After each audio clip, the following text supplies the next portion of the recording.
Pinar. Él ha estudiado el pregrado de medicina en la UNAP, Facultad de Medicina de la UNAP, hizo también su especialidad por la UNAP en E-Salud.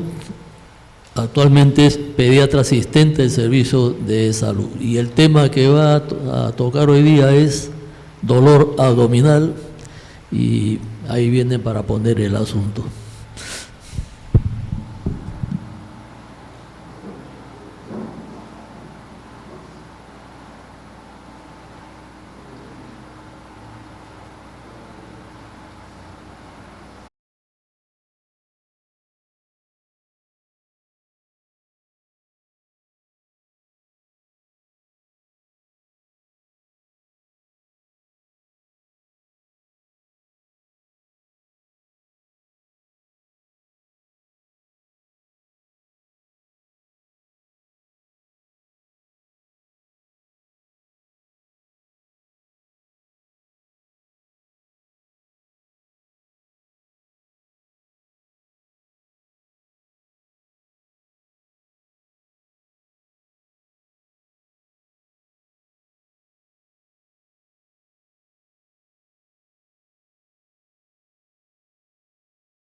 A nivel de pediatría.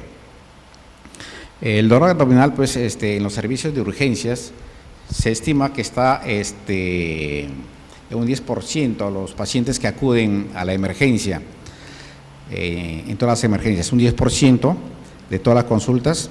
Y en pediatría en general, en consulta ya cuando el dolor es un poco más crónico, se estima que va entre un 2 a un 4%. Dentro de todos estos, los que van y son referidos al gastropediatra en los lugares donde existe esta especialidad, se estima que va entre el 7 a 25% de todas sus consultas. Dentro de las causas, tenemos causas propiamente gastrointestinales, las extradigestivas, y para complicar un poquito más tenemos las causas funcionales. Dentro del tipo de dolor, como bien sabemos nosotros ya, tenemos el dolor visceral, que viene a ser un dolor sordo, tipo pasajero, de tipo cólico.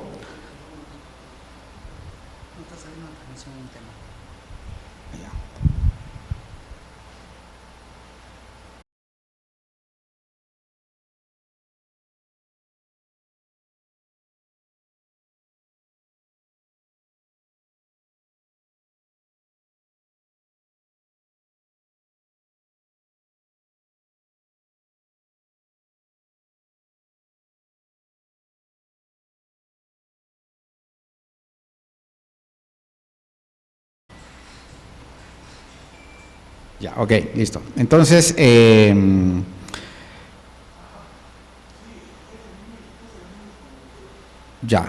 tenemos pues el dolor parietal, que es el dolor somático en otras palabras, que viene a ser un dolor agudo, prolongado y bien localizado.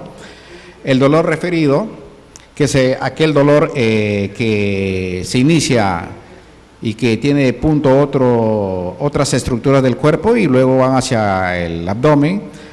Y lo que hablamos hace un momento sobre lo que es el eje cerebro-intestino, ¿no?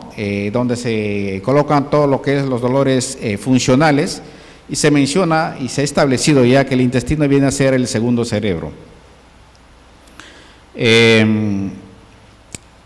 Vamos a continuar un poquito haciendo algunos tipos de casos clínicos al respecto. Por ejemplo, en este paciente varón de 7 años de edad que se presenta a la emergencia con dolor abdominal. Inicia, menciona el día de ayer, luego del almuerzo. Es difuso, periumbilical, intermitente, no relacionado con los alimentos y la defecación. Ayer presentó un vómito y hoy otro, no bilioso, y además una deposición semilíquida sin moco y sin sangre. El día de hoy el dolor está migrando hacia fosa ilíaca derecha. Entonces hacemos la evaluación clínica y clínicamente ya pues esto nos va a aparecer algo, sobre todo cuando el paciente está en emergencia y es en forma repentina y aguda la aparición. Vamos a tener en nuestra mente ya un diagnóstico, ¿no? Además, el paciente presenta fiebre de 39 grados, tiene sed y ha comido un poco menos, niega disuria, cefalea, odinofagia o tos. Dentro de los antecedentes patológicos y familiares no hay nada contributorio, y dentro del examen físico, las funciones vitales, lo más saltante es la temperatura de 39 grados centígrados que tiene, en aparente regular estado general, algo deshidratado, con una fases de dolor. En la evaluación física del abdomen tenemos los ruidos hidroaéreos que están disminuidos. Existe dolor a la palpación en fosa ilíaca, signos de rebote, sin embargo, negativo, ¿no? Entonces habría que ver en qué estamos. Entonces, este paciente posteriormente es interconsultado con el cirujano pediatra. El cirujano pediatra determina que no hay un abdomen agudo en ese momento, ¿no? Por lo cual el primer diagnóstico que teníamos a la cabeza, que era una apendicitis aguda, siempre hay que poner sobre la mesa otro tipo de diagnóstico, como es la adenitis mesentérica. La adenitis mesentérica es un cuadro, es un proceso inflamatorio de los ganglios linfáticos mesentéricos, que pueden ser de origen primario, ¿no? Llámese idiopático, o secundario a diversas enfermedades infecciosas, ¿no? O malignas o trastornos de tipo inflamatorio. El diagnóstico básicamente de esta descarte, ya posteriormente a un descarte de la apendicitis, se debe hacer pues con ecografía o una tomografía axial computarizada. Ahora, es importante clínicamente diferenciar entre una linfadenitis mesentérica y una apendicitis, ¿no? Para eso, por ejemplo, tenemos que en la adenitis, lo más saltante, y es haciendo revisión de la bibliografía, vamos a tener que la fiebre alta es más frecuente en la adenitis, ¿no? De la misma forma la disuria y el dolor migratorio es más frecuente, sin embargo, en la apendicitis. De misma forma los vómitos y la anorexia. Y como debe ser, los síntomas asociados a la apendicitis, como el McBurney y el signo de rebote, lógicamente están más presentes en la apendicitis aguda. Entonces, vamos a ver que ya una vez diagnosticado la adenitis mesentérica, se estima que, por ejemplo, en la ecografía debe referir la presencia de aproximadamente 3 ganglios, ¿no? La presencia de 3 ganglios en las tomas de ecografías ya nos hacen un diagnóstico de adenitis mesentérica con los otros síntomas asociados. Y el tratamiento básicamente es analgésico y vamos a tener que esperar una evolución que puede ir de 1 semana, 2 o hasta 4 semanas, ¿no? Esto es algo muy importante en este sentido tener siempre en cuenta. Vamos a otro caso clínico, un paciente femenino de 4 años de edad que se presenta a emergencia por dolor abdominal. Inicia ayer luego del desayuno en todo el abdomen, es un dolor intermitente, es decir, que aparece y desaparece. Anoche presentó un vómito y hoy 2 de contenido alimenticio. Además presenta flatulencia y una deposición normal. Niega otros síntomas. Dentro de las funciones biológicas vamos a tener que solo el apetito está disminuido, los otros están conservados. Como el dolor aumenta, los familiares llevan al pacientito a la emergencia. En la emergencia se hacen las evaluaciones correspondientes y vamos a ver que las funciones vitales están dentro del rango normal. En regular estado general, luce flaquita, pero hidratada y algo decaída. En el examen físico, el abdomen está blando, depresible, con ruidos y dolores aumentados, dolor a la palpación, leve, difuso y no masas fecales, no masas fecales. El resto de la evaluación está normal. Entonces lo que pasa es que le solicitan radiografía de abdomen simple. Entonces esto de acá siempre hay que tomarlo con pinzas, ¿no? Es muy frecuente a veces en las emergencias de los hospitales a un dolor abdominal no bien a veces evaluado al inicio, se le está solicitando exámenes como por ejemplo la radiografía. Le reportan a la madre luego del examen que tiene gases y está llena de deposiciones hasta arriba en una radiografía. Entonces le colocan inmediatamente un enema, hace deposición a este pacientito de forma líquida y pues le indican su laxante, el polietilenglicol por 5 días y que vaya a la consulta externa o gastropediatra en todo caso. Posteriormente, al llegar a casa, presenta deposiciones líquidas abundantes y persiste el dolor, por lo cual posteriormente es llevado el paciente nuevamente a la emergencia. Entonces, esto es un caso de constipación, ¿no? Ya el doctor Laulate nos ha hablado ampliamente y muy fundamentada su exposición, realmente. Entonces, habría que pensarlo, ¿no es cierto? Respecto a esto, existen en la bibliografía, por ejemplo, un estudio de cohorte en forma retrospectiva, un estudio multicéntrico, que nos habla sobre el diagnóstico tardío en niños con estreñimiento y refiere que entre los niños diagnosticados con estreñimiento, la realización de una radiografía abdominal se asocia con un mayor riesgo de una nueva visita con un diagnóstico alternativo relacionado clínicamente importante, ¿no? Entonces eso me refería por lo de la radiografía.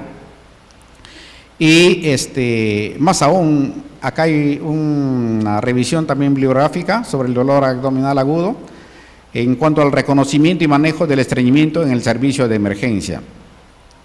De un total de 4.394 récords, una cuarta parte de estos pacientes, o sea, en este caso 1.020, que acudieron al servicio de urgencia con dolor abdominal agudo, parecían de estreñimiento funcional, ¿no? Entonces, el dolor agudo asociado con el estreñimiento funcional se clasifica generalmente de moderado a severo, y la ubicación del dolor en la evaluación física no fue un criterio suficiente para orientar el diagnóstico. Ahora, en este estudio, lo que es importante, por ejemplo, que ellos solo realizaron la radiografía en un 2% de pacientes. ¿no? Y tuvieron en cuenta más, sobre todo, una evaluación clínica, ¿no? Sobre todo la presentación del dolor a nivel de fosa ilíaca izquierda y la presencia de la masa en la cuerda cólica. Esa evaluación clínica es importantísima, ¿no? Que de repente es lo que ayuda en forma más concisa en ver si este paciente realmente, pues, el dolor que presenta es por constipación, antes de estar tomando una radiografía de inmediatamente. Entonces, este estudio confirma que la historia clínica desempeña un papel fundamental en el diagnóstico del estreñimiento funcional. En este contexto, se debe evitar la exploración rectal, digital y las radiografías. Esa es la conclusión que quiere llegar este estudio al respecto.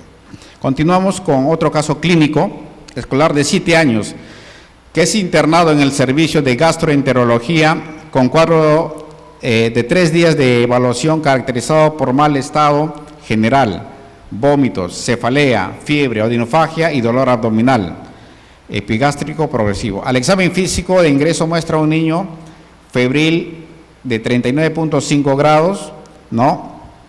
Con severo dolor abdominal localizado en epigastrio, irradiado a flanco derecho, de tal magnitud que se sugirió incluso una pancreatitis en esa oportunidad.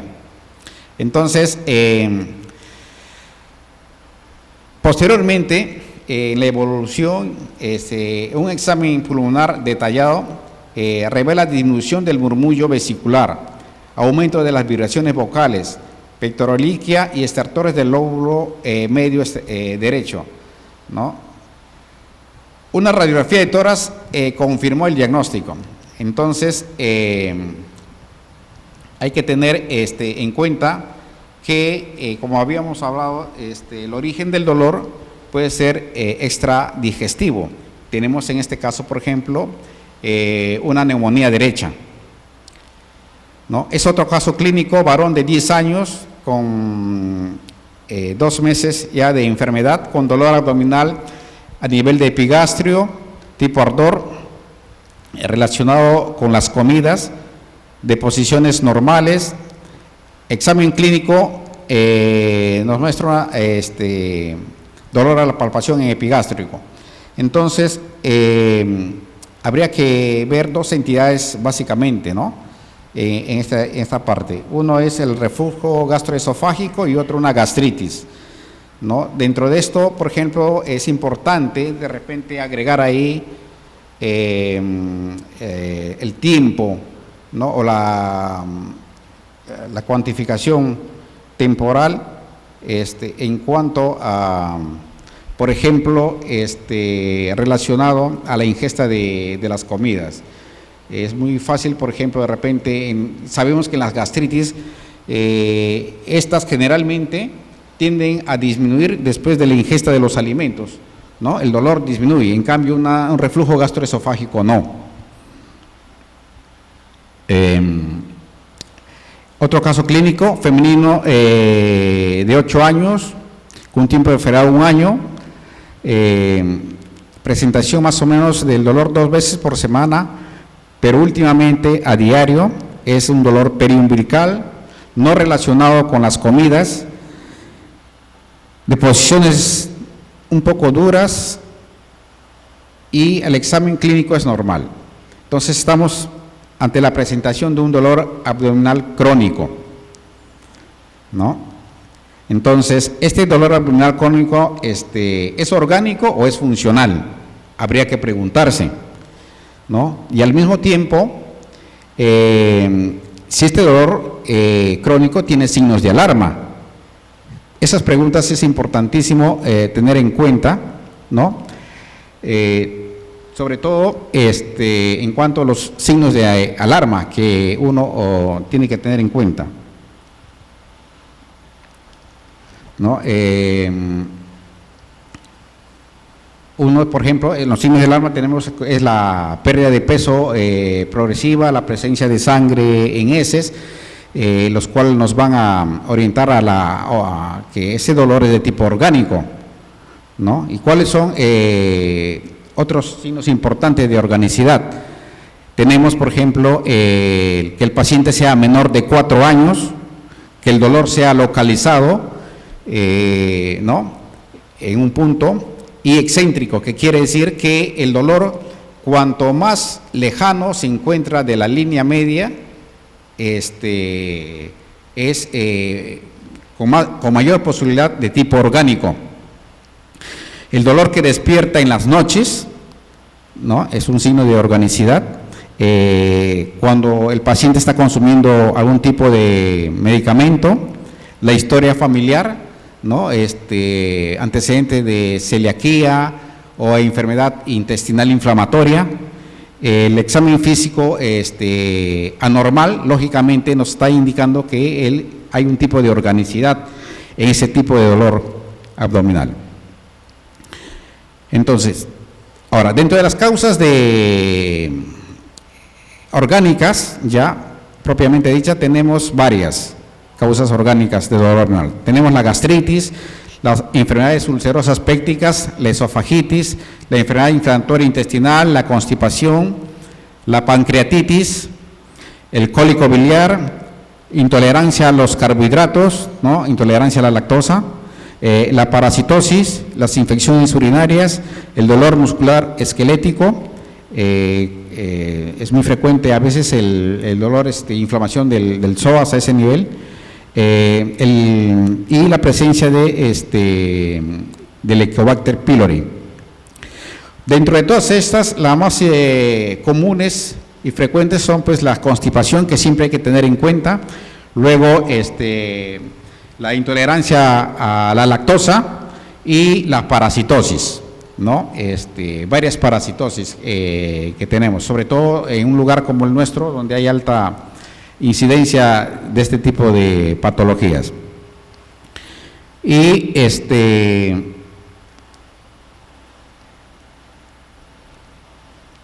en cuanto a la parasitosis, está determinado ya, las investigaciones así lo mencionan, que el Blastocystis hominis ya es considerado un patógeno y que necesita realmente un tratamiento, ¿no? Aunque a veces en las evaluaciones que nosotros tenemos, por ejemplo, en los niños, que ya las escuelas, sobre todo en inicial, les obligan a que antes del inicio de las clases, ¿no?, para la matrícula, les están indicando que tienen que hacerse una serie de análisis, hemoglobina, examen de orina, heces, y a veces en heces se encuentran, dentro de otros, estos Blastocystis hominis, ¿no? Entonces, ¿se trata o no se debería tratar o no tratar? ¿No? Esa es la pregunta, ¿no? Lógicamente que si tú solo ves el examen, que es positivo, pues lo tratarías, pero también es importante tener en cuenta, sin embargo, que cómo está el niño clínicamente, ¿no?, si hay algún tipo de problema para tratar. Entonces, siempre hay una tendencia, entre una escuela dice, sí, hay que tratar, tiene ya positivo, como que tiene Ascaris, ¿no?, le das tratamiento, igualito como tiene blastocystis ya. En cambio, hay otro tipo de escuela que por ahí menciona que si bien hay que tratarlo, pero habría que tener sintomatología. Eso es lo mismo, ¿no? Entonces ya tenemos esto, y del Helicobacter pylori hablaba, ¿no?, que pues está relacionado a la producción de gastritis, ¿no? Ahora, a un paciente con dolor abdominal y que muestre pruebas para el Helicobacter pylori, ya sea de aliento, de heces o de repente sangre, ya se le debe diagnosticar como gastritis, ¿no? Esa es la pregunta. Hay una recomendación de tipo 4, ¿no? Una recomendación en contra del test de diagnóstico para el Helicobacter pylori en niños con dolor abdominal funcional, ¿no?, que es un grado de recomendación fuerte. Entonces, ¿qué mencionan? Que el protocolo ideal para diagnosticar gastritis en niños debe ser esta mediante una endoscopía. ¿Ya? ¿Por qué? Porque existe en nuestro medio, en Perú, una alta prevalencia de Helicobacter pylori. Entonces, no es suficiente, mencionan ya los especialistas en esto, solo diagnosticar y dar tratamiento a un paciente, a un niño, por una gastritis, más a sabiendas que el tratamiento de una gastritis suele ser 14 días y con 2 antibióticos, ¿no? Entonces, realmente puede ser que el niño tenga otro problema, puede ser que salga positivo a su test, pero en realidad no tenga una gastritis. Y si no tiene una gastritis, le damos tratamiento, le damos 14 días de tratamiento con 2 antibióticos, vamos a producir una gastritis realmente. Entonces, en ese contexto es lo que ellos recomiendan, ese tipo de recomendación. Bueno, este es un algoritmo de diagnóstico, ¿no? Ante el dolor abdominal funcional, ante un examen físico normal, sin signo de alarma, si no hay signo de alarma, solicitar pruebas de laboratorio sencillas, ¿no? Si hay signos de alarma, y si no hay, solicitar exámenes o derivación a algún especialista. En todo caso, pues, si estos exámenes salen normales, lo que uno sabe, pues, ya se ha mencionado, que debe ser un dolor abdominal de tipo funcional. Dentro de los trastornos digestivos funcionales vamos a tener síntomas gastrointestinales crónicos o recurrentes, la no explicación por anomalías estructurales o bioquímicas, interferencia importante en la calidad de vida del niño y su familia, diagnóstico por signos y síntomas, y dentro de esto entra los criterios de Roma, ¿no? Los criterios de Roma, pues, están relacionados a los trastornos, al dolor abdominal digestivo de tipo funcional. Este criterio de Roma, por ejemplo, ahorita estamos en el 4, pero el criterio de Roma 1, por ejemplo, que se llevó a cabo esta reunión por especialistas en el año 90. Roma, porque en Roma se reunieron, ¿no? Fue en 1990 el número 1 fue para adultos, agrupándolos por síntomas en grupos homogéneos. Pediatría aparece recién en criterios de Roma de tipo 2 en el año 99, ¿no? En niños, dividiéndolos por síntomas como vómitos, dolor abdominal, diarrea funcional y trastornos de la defecación.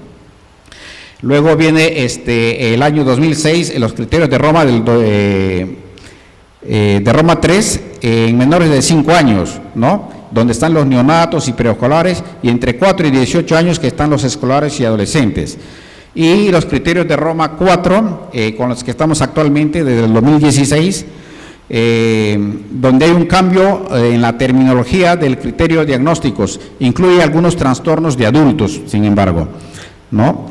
En el Roma 3 no hay evidencia de un proceso inflamatorio anatómico o neoplásico que expliquen los síntomas del sujeto. Y en el Roma 4, después de una apropiada evaluación médica, los síntomas no pueden ser atribuidos a otro tipo de condición médica.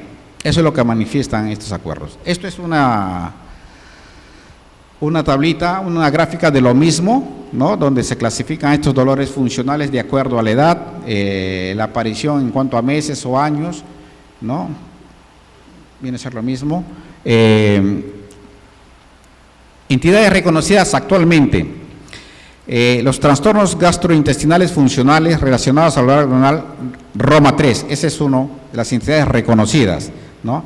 Ahora, esta misma está dividido en dolor abdominal funcional, y esto ya es el Roma 4, dolor abdominal funcional, donde se lo divide en dispepsia funcional, en síndrome de intestino irritable, migraña abdominal y dolor abdominal funcional no especificado. Es la división actualmente que prevalece del 2016 de Roma 4. En cuanto al enfoque y el diagnóstico, es importante tener en cuenta la historia clínica y el examen físico, el examen parasitológico seriado y sangre oculta, el test de tolerancia a la lactosa, las pruebas sanguíneas en orina, la ecografía cuando fuese necesario, lo mismo que la endoscopía cuando estuviese indicado. En cuanto al manejo, debe ser individualizado de acuerdo a la causa. El dolor abdominal es motivo frecuente de consulta a pediatría. Esto debemos de recordar siempre. Y para llegar a un diagnóstico certero debemos considerar que puede ser causado por trastornos gastrointestinales extradigestivos o funcionales, y hemos visto una neumonía. Y en emergencia es vital una buena historia clínica y examen físico para evitar estudios innecesarios como radiografías y errores diagnósticos y evitar que el paciente pueda empeorar y estar regresando nuevamente. Para los casos de dolor abdominal crónico, considerar los criterios de Roma para el diagnóstico de trastornos funcionales y signos de alarma para evitar el abuso de exámenes auxiliares y trastornos inefectivos. Muy bien, eso sería todo por ahora. No sé, de repente, algún comentario al respecto, alguna preguntita. Acá dispuesto a responder. En todo caso, cuento con el apoyo exclusivo del gran maestro de maestros. Muchas gracias, doctor Santillán, por su exposición excelente. Si alguien quiere hacer una pregunta, el doctor Luchito Chávez y el doctor Jorge. Doctor, realmente agradecerle por su exposición, muy brillante exposición. Bueno, yo quería preguntar en lo que es dolor abdominal, pues es una causa frecuente de la consulta ambulatoria. Generalmente nosotros como hospital regional recibimos pacientes de todos los centros de salud, los POSES, incluso el hospital Apoyiquitos, ¿no? Y como usted dice, en esto del Helicobacter pylori, es un dolor muy intenso y que no es frecuente, pero sí que hemos encontrado ciertos casos, ¿no? Hay exámenes que sí se están haciendo en el hospital, pero actualmente no contamos para la endoscopía, porque no tenemos endoscopio pediátrico. Pero sin embargo, las referencias siguen llegando por este tipo de problemas. ¿Qué otro examen más podríamos utilizar en estos casos para detectar lo que es el Helicobacter pylori, ¿no? Porque ya hemos visto que estos niños los han hecho de todo. Examen de heces, han encontrado parásitos, han dado tratamiento. Acá se les vuelve a hacer, no encontramos ya parásitos. ¿Algún otro examen se puede hacer para los test? Esta enfermedad? Sí, claro. Tenemos bueno, no sean, incluso en el seguro no tenemos, por ejemplo, a disposición estos exámenes, ¿no? Como son los test de aliento, la prueba en sangre, el antígeno para el Helicobacter, que no sé si lo tendremos ahora, pero sí en un tiempo había, ¿no? Son básicamente esos test que se podría, que se suele utilizar, ¿no? Que si en realidad no hay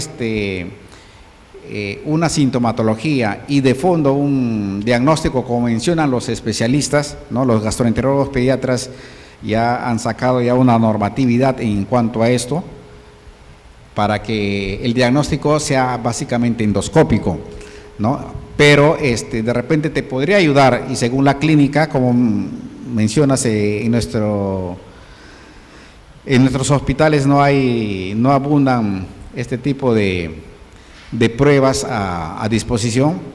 Nos podrían ayudar, ¿no? Lo que es bueno, en heces, el test del aliento, que algunos consultorios particulares lo realizan, sí, lo realizan gastroenterólogos de adultos, en todo caso, porque acá no tenemos pediátricos, y bueno, la prueba de serológica, pues, ¿no?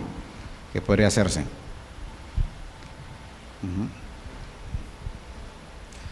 Sí, doctor Chávez. A ver, felicitarlo también, doctor, a usted por la exposición que nos ha brindado hoy. Más que una pregunta, un comentario, ¿no? Pues sí, pues es un reto para nosotros los médicos, dolor en niños, tanto dolor en pecho en mi especialidad y como dolor abdominal en el caso de ustedes.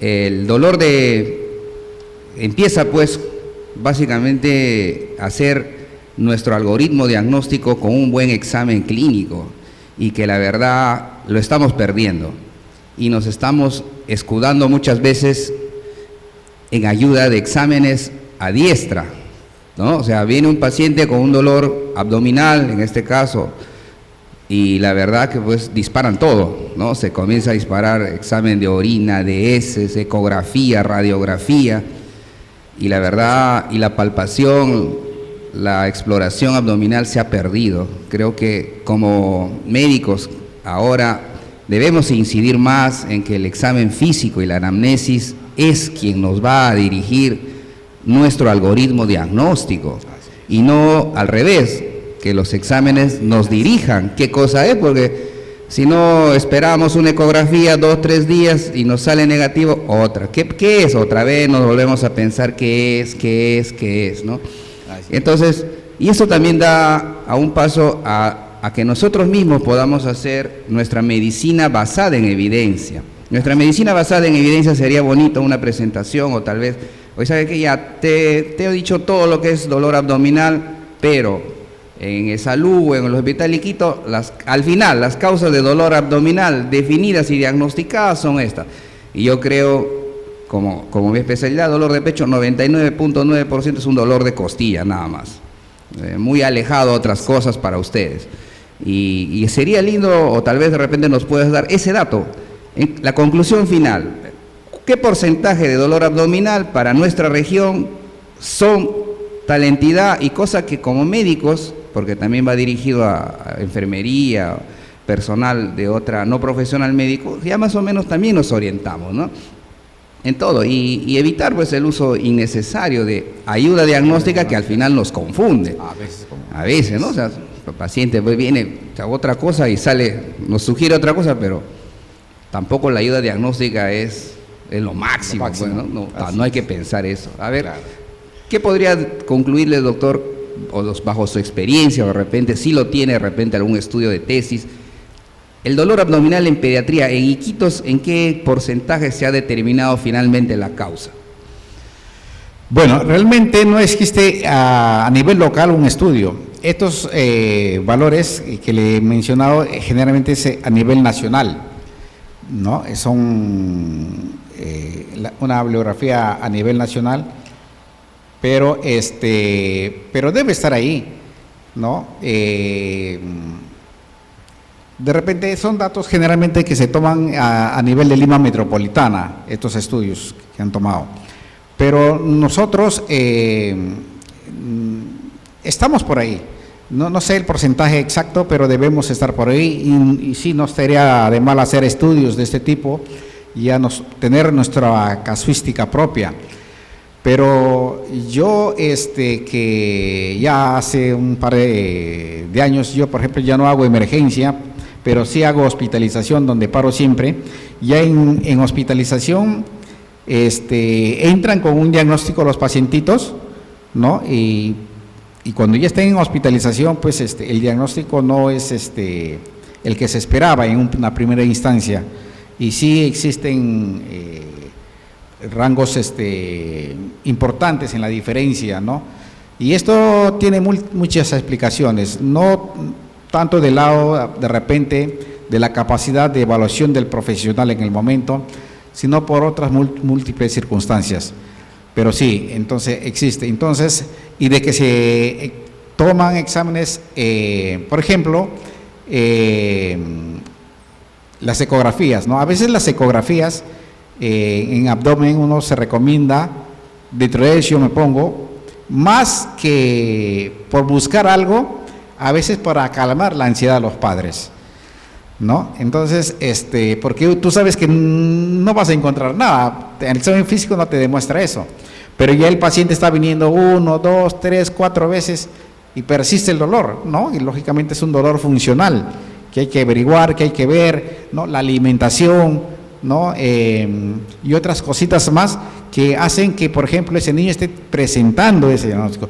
Y un dolor funcional con una ecografía tú no lo vas a resolver, no te va a dar un diagnóstico preciso, ¿no? Entonces, creo que realmente debemos tener una casuística propia, no es una casuística la que he presentado propia de la región, ¿no? Es a nivel nacional, pero son estudios que se han hecho a nivel de Lima principalmente.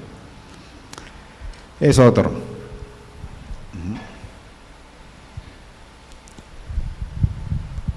Muy bien, en aras de la hora, agradecemos al doctor Luis Santillán Espinar por su excelente exposición.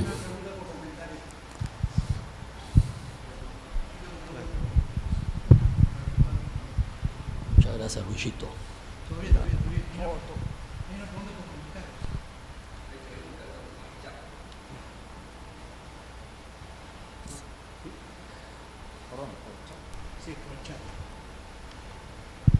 ¿Puede leerlo usted mismo, por favor? ¿Qué dice?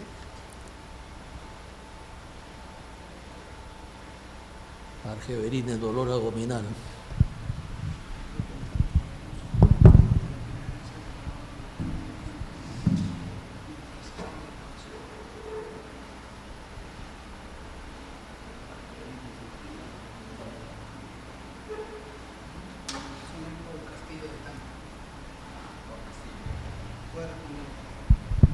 Aló, buenas. Bueno, en realidad,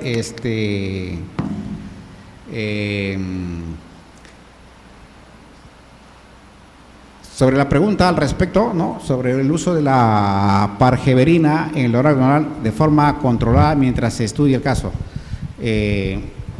Claro, todo depende del paciente y del momento en el que se encuentra el caso, este tipo de problemas, ¿no? Lógicamente, si el dolor es un dolor intenso, estás en emergencia, llega un paciente y tiene un dolor intenso que, bueno, le pones un analgésico, de lo más común es que ponemos muchas veces ahí, el metamizol, otras cosas, no está disminuyendo, el dolor es intenso, sigue con dolor.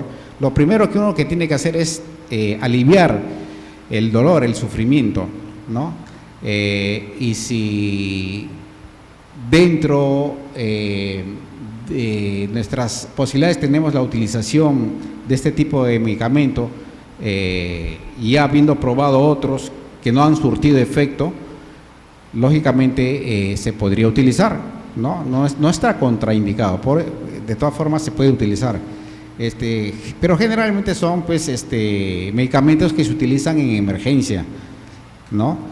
Y sí, se puede usar hasta saber y ver los estudios en los posteriores momentos, posteriores minutos o horas, a qué sale y ver a qué conclusión llegamos. Pero sí se podría utilizar, no habría ningún tipo de contraindicación al respecto en ese momento del dolor que presenta el paciente que está en emergencia.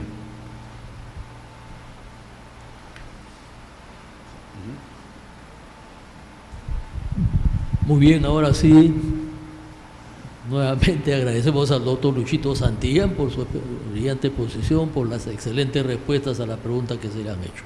Muchas gracias, doctor.